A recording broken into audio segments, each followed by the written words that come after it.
When I think about Max's future now, I see a totally different trajectory, a totally different road than I did in the past. In the past, I was so used to thinking for him in all situations, making sure that he was okay.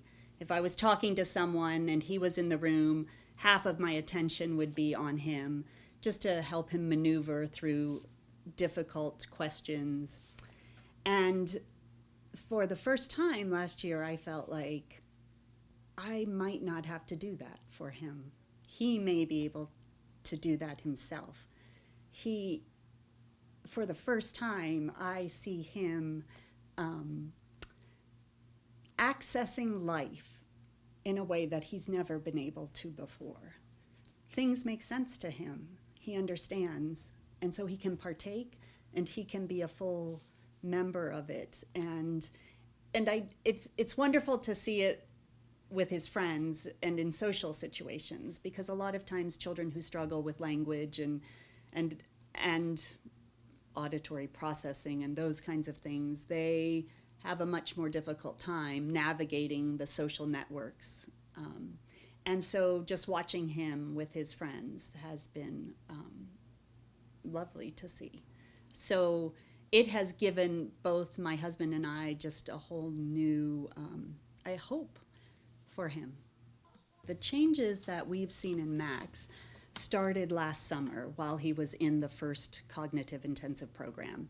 And we noticed that he was being more reflective.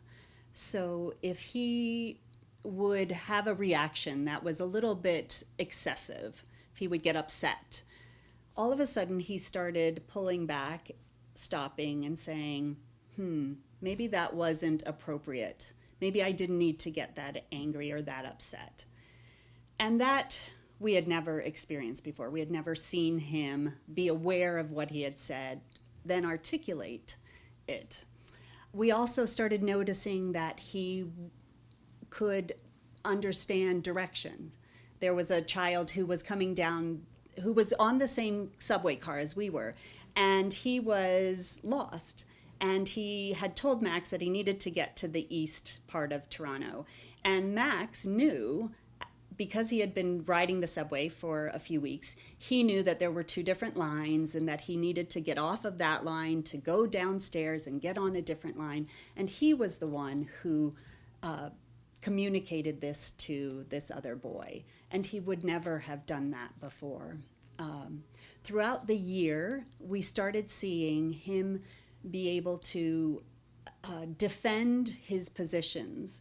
So if he was arguing with his brother, and his brother would say something and Max would make a point, and we would say, well, what do you mean by that, Max? For the first time, he was able to support it. He could tell us why he said it, and it made sense. There was a really logical reason for him to say that. I believe it's the only program that uses the concept of brain plasticity to change the child's difficulty. So it's not compensatory, it's not a Band-Aid. It's a program that aims to change their abilities. And as far as I can see with our son, it's successful. And from all of the other stories that I've heard, it's successful. So I think it's just a totally different way of thinking of learning difficulties, learning disabilities. Sometimes the changes are so small, but they're really indicative of larger things. They're indicative of them thinking and using this new ability to think and make sense of something. So to an outside person, it might not seem maybe so large, but we as parents know what they've been able to do and what they have not been able to do. And so when you see them make this small shift, you really know it's a much larger shift that's going to impact their life.